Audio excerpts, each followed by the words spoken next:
Do you like to work with your hands, learning by doing? No matter what your major is, do you hope at least part of your course load this semester will involve exploring, inventing, and building things?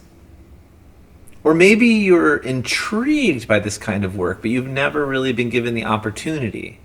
How would it feel if in the span of one semester, you could witness the thing you thought up, this thing you created, go out into the world and contribute to the greater good? Opening kids' eyes for science, science that speaks for itself. Does this sound a bit too cool for school? Well, it turns out that this kind of direct experience developing practical skills, this kind of active learning, this kind of community-engaged work is one of the best ways as a student to prepare yourself for what's ahead. If you're naturally curious about the physical world, and if you're motivated by having a project with a purpose, and you want to develop proficiency, real-world proficiency, with materials and people, then keep watching.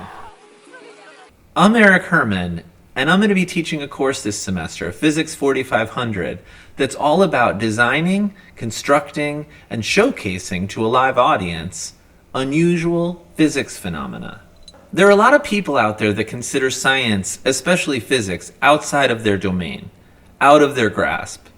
Thanks to the physics bus, for thousands of kids every year, the first experience they call physics is a positive one.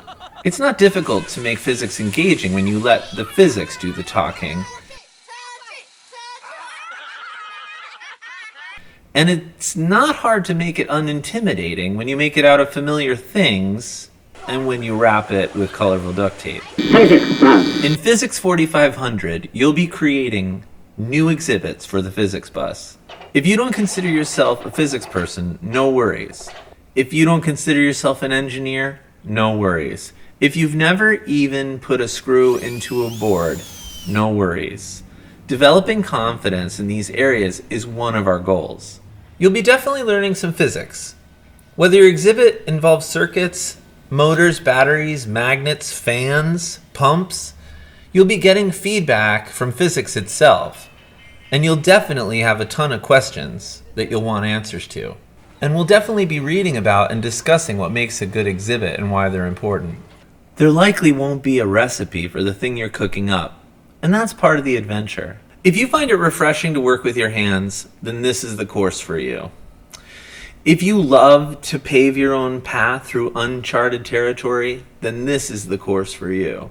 If you want to create something that'll go out into the world and be experienced by thousands of kids, then this is the course for you. Hope to see you there.